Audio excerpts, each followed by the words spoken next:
Ladies and gentlemen, welcome to part 23 of Phoenix Wright's Attorney, and in this episode we are going to start Turnabout Goodbyes, the fourth case in the game, and let me assure you, it is actually the best case, as it introduces one of the most infamous villains of the game, Manfred von Karma.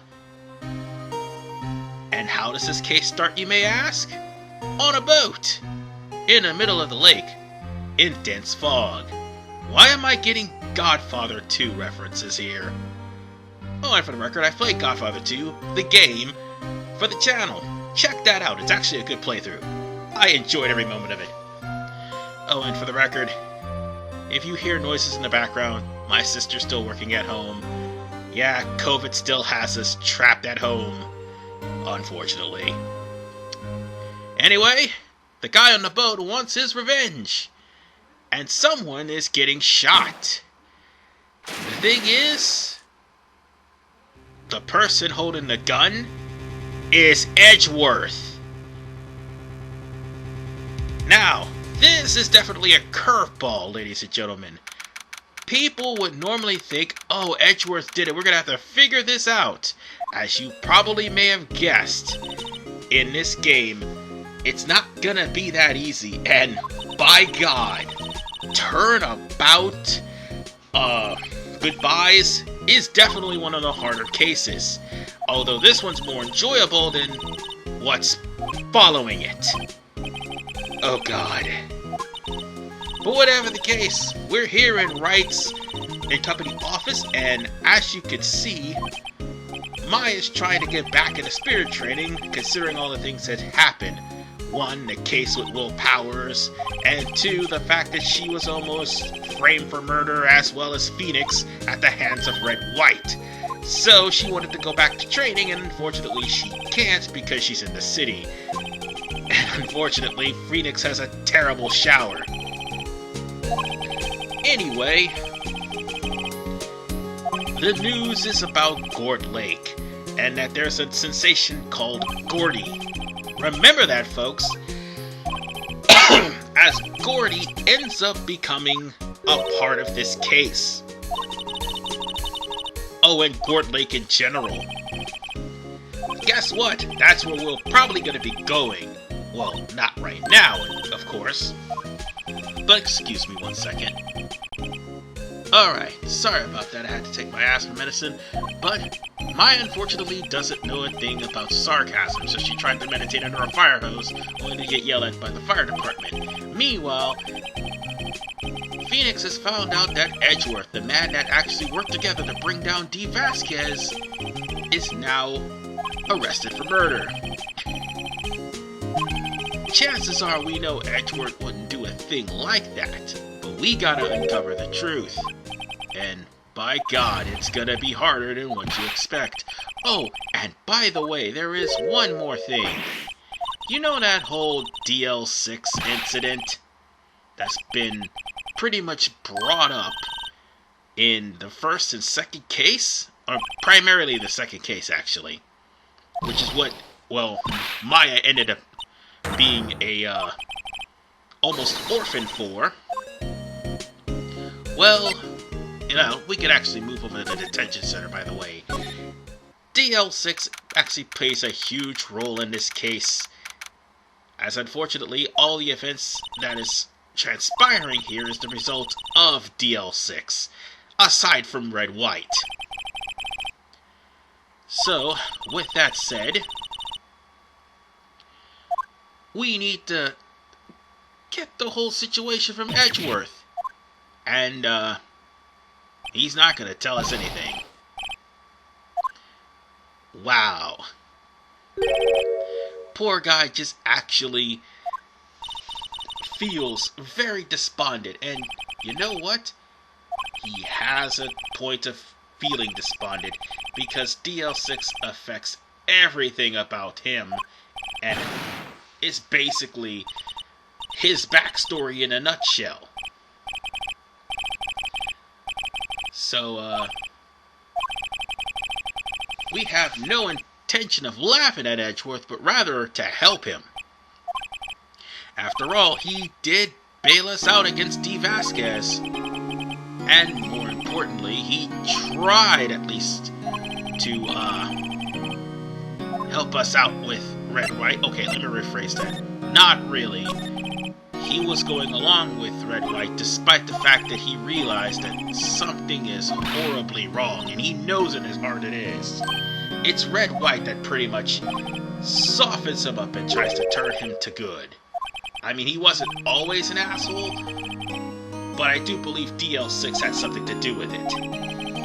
But whatever the case, he wants you to stay as far away from this case as humanly possible. But it's not just the fact that other prosecutors tried and failed in regards to this case. It's also the fact that,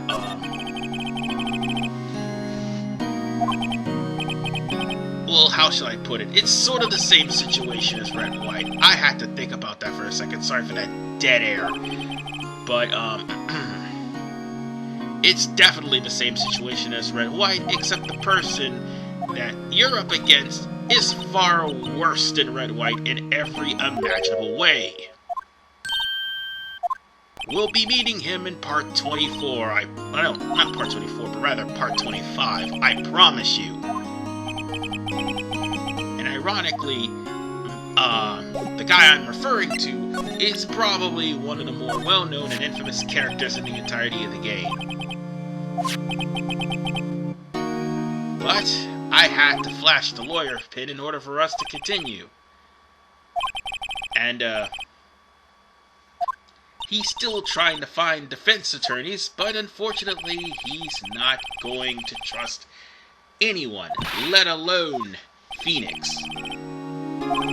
And for good reason. Every defense attorney actually turned him down because of the fact that, well, simply put, Edgeworth was undefeated through hook or by crook, and the defense attorneys have never, ever forgotten that. So they would rather see him burn than actually lend a helping hand or an olive branch. So on that note, we're gonna have to go straight to the scene of the crime, or at least we can talk to Edgeworth first, to see if he actually did do it.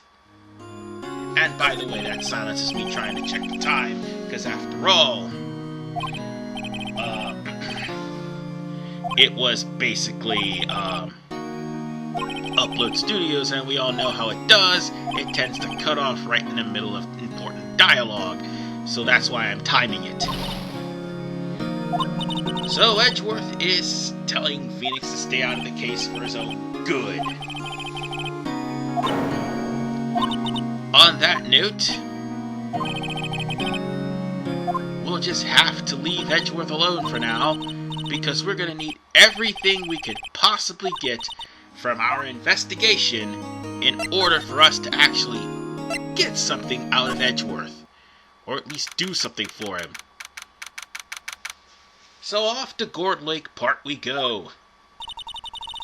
And before we even remotely get into the park,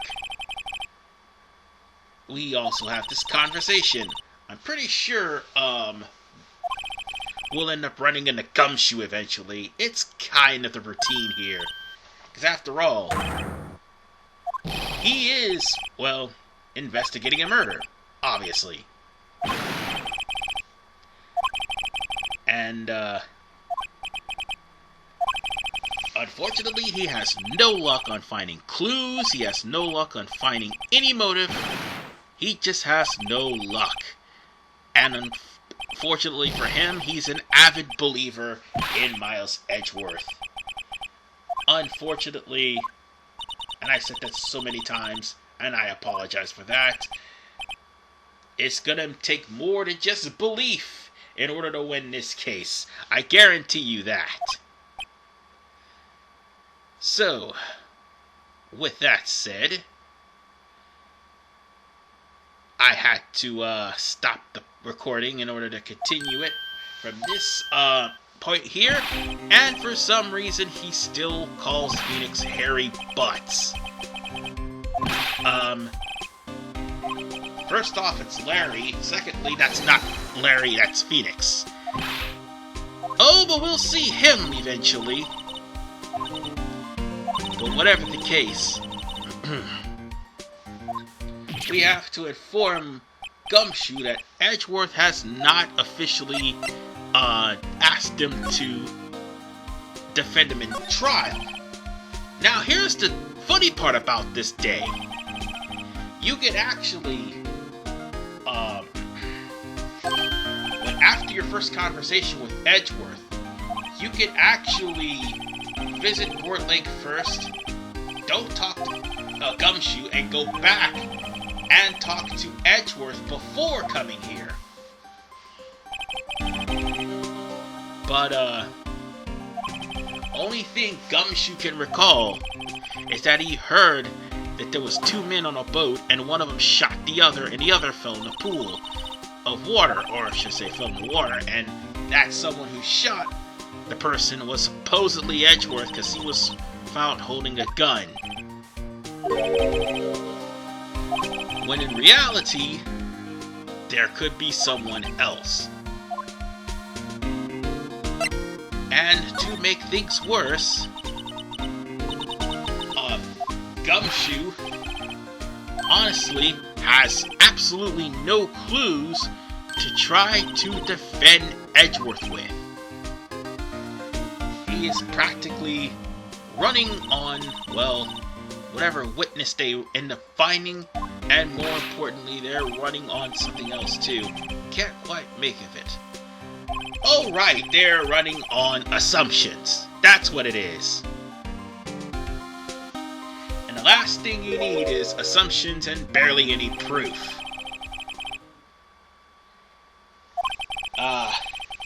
And of course, Gumshoe is constantly reminding you about D. Vasquez, so we're gonna have to help.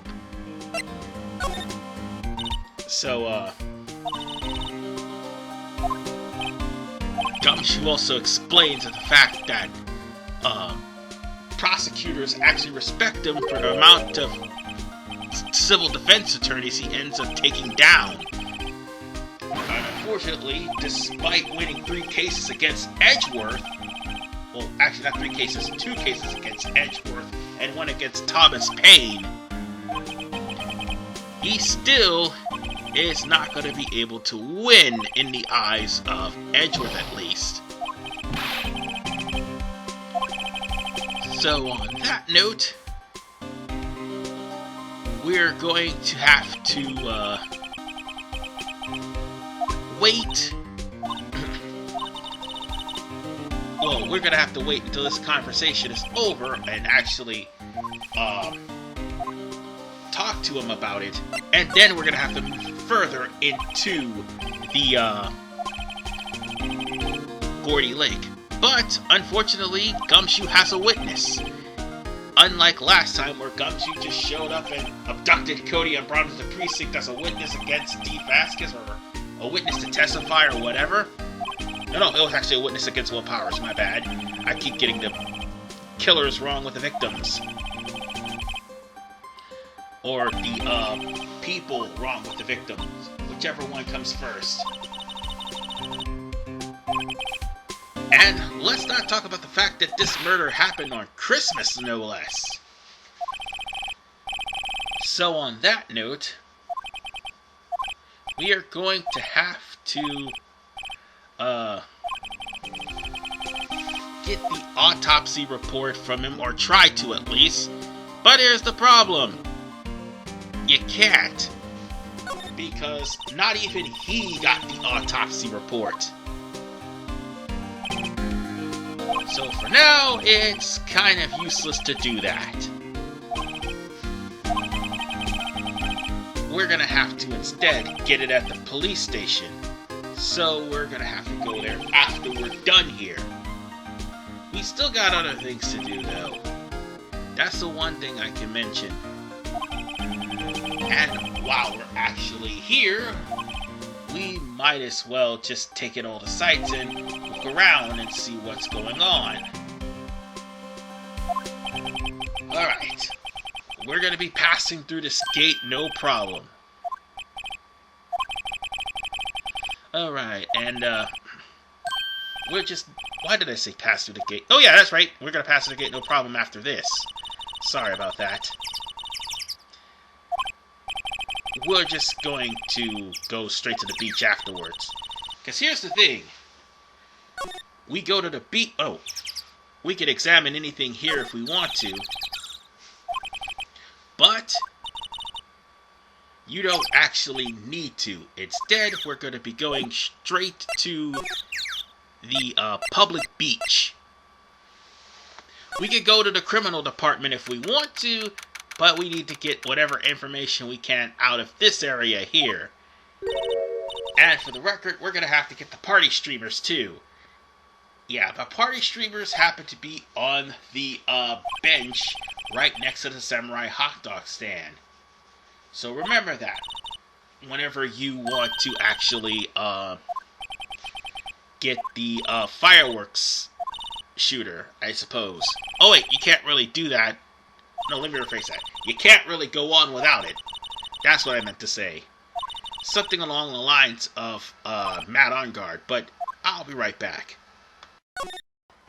Okay, ladies and gentlemen, we're gonna get these party poppers. By the way, I had to step off to, go to the restroom.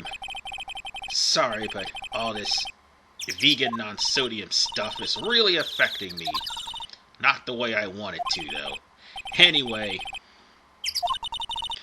we're going to be taking these party poppers, because as I said, we're going to need to take the party poppers before we continue on with the rest of the story.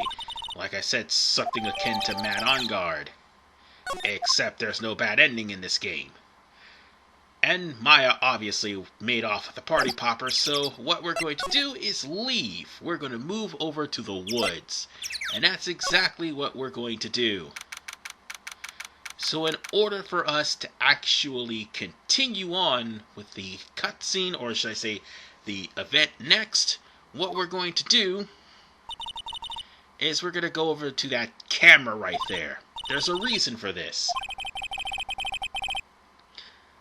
But apparently, the person who happens to be camping out in the woods, even though there's a literal no camping sign right in front of their van, and it's a beat-up van at that, all we have to do is practically examine the camera. That's what we need to do.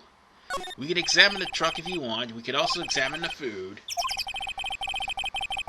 I'm pretty sure there is a, I think a award for examining the food. I'm not sure.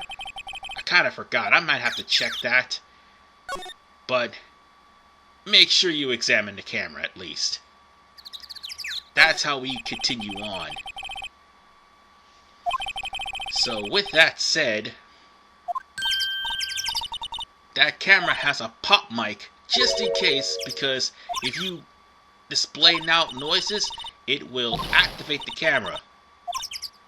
And what are you doing? Oh my goodness. You don't mess with somebody else's camera. That's not your property. And oh my god, she actually did mess with somebody's camera. Of all the people's cameras she messed with, and plus she made a whole roll of film click. But of all the people's cameras she messed with, it had to be this person. Ladies and gentlemen, Lotta Hart. Oh good lord. Where do I begin? Lotta Hart is probably the biggest downside of this case. Although she is sort of hilarious. My god. She is just 50 shades of stupid. And unfortunately, Maya just happened to piss her off. And she set off a party popper on her camera. Remember this, folks, because that too is going to actually play an important part come the trial. And then this line comes in. Oh god, she sounds like a country bumpkin. And she is a country bumpkin.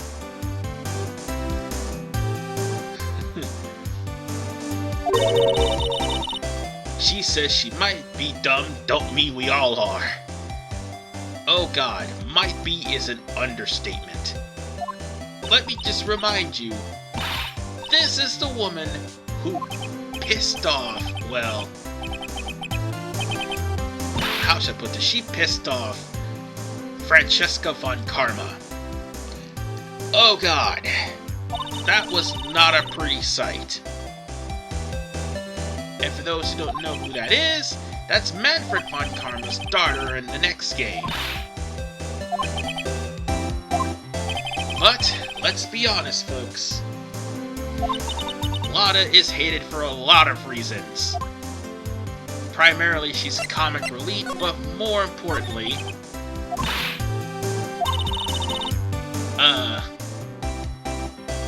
how shall I put this? She's actually just at the wrong place at the wrong time. Meanwhile, in order for us to actually get some sort of conversation out of her, we're gonna have to present an attorney's badge. And that's the only way we can actually continue on with this.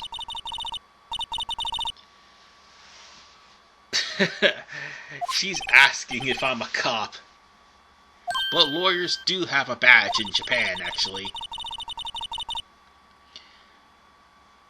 Oh, God. Is she threatening to beat up Phoenix Wright? Good lord.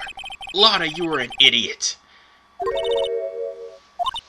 But to be fair, Maya did use up all of her film. So she kinda has a right to be angry. But, like I said, you will hate this woman. I promise you, you will. So, now that we've gotten Lotta to calm down, and Maya's still confused, good lord. She stopped talking country and started talking clearer. Oh my god. She gave Maya a headache just by talking like a country hick. So now we can talk to Lotta and actually find out what happened. As a matter of fact, this one statement right here, when was that murder anyway, pretty much defeats the fact of Lotta Hart being, well, believe it or not, a witness to that murder.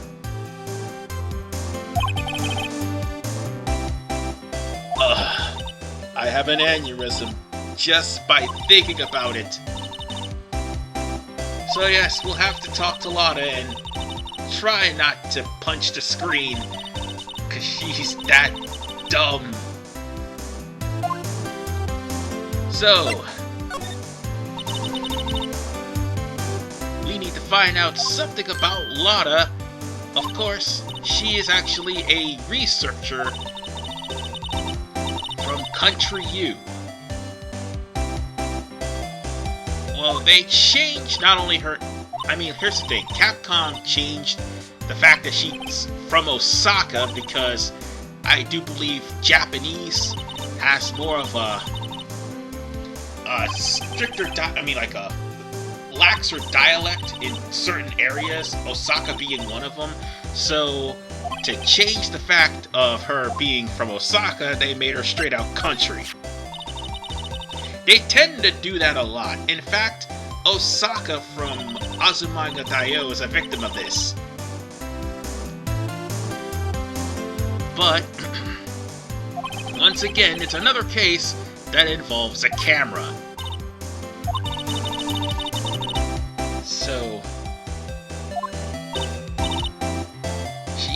So Maya's practically asking about the device attached to the camera. So it's practically a boom mic which is supposed to capture sound. And once it does, the camera automatically triggers. Again, Maya shouldn't be messing with things that doesn't belong to her. So now Lotta's camera's been added to the court. So on that note, I think we're not done here yet. There is one last thing we need to do. Present the camera. Because we're gonna need that. And it turns out, the victim of the murder case was obviously shot, so it's a good chance the camera would have actually caught the sound. Which begs the question, why didn't Lotta actually tell us about that earlier? So we'll have to wait and see if Lotta has that film. And unfortunately for us, we're gonna have to leave and go straight to the police station while we're waiting for this moron to get her film. So on that note, we'll be right back. But dear God, I promise you, you hate Lotta before? Wait till Justice for All. Oh dear God, you're gonna hate her. So off to the Criminal Affairs Department, aka the police station. So, we're gonna have to talk to Gumshoe, and Gumshoe will have to get us the autopsy report. This is actually a pretty long day one for this case, but they do get longer as the entirety of the case goes on. This is the one that has like 4 days, but it's 4 days, like same structure as Turnabout Samurai, like day 1, day 2 trial, day 2 investigation, day 3 trial, day 3 investigation, final day. Same structure. However, the difference is, well, the amount of penalties you can get in this game is, well, in this case, is way more ridiculous than the previous 3, but not as ridiculous as the following one. Dear God, the following one is ridiculous in penalties. This one is actually pretty hard, and for good reason again. We'll have to run in with Manfred von Karma in part 25. But the police station is having a meeting to just try to throw the book at Edgeworth and try to get as much heat on him as humanly possible. It's as if the prosecution office is pretty much turned on Edgeworth. So, we're gonna have to go over to Edgeworth once again. And we'll have to talk to him too. However, we're gonna have to end this part right here when you talk to Gumshoe about trusting Edgeworth, because, again, this is a pretty long day 1. So on that note, ladies and gentlemen, we're going to finish off the backstory of Gumshoe, and we're going to go over to either the detention center or go over to see Lotta, doesn't matter which, and we'll be doing all of that in part 24. This is RVMan985. See you guys next time. Trust me, the case gets better despite Lotta.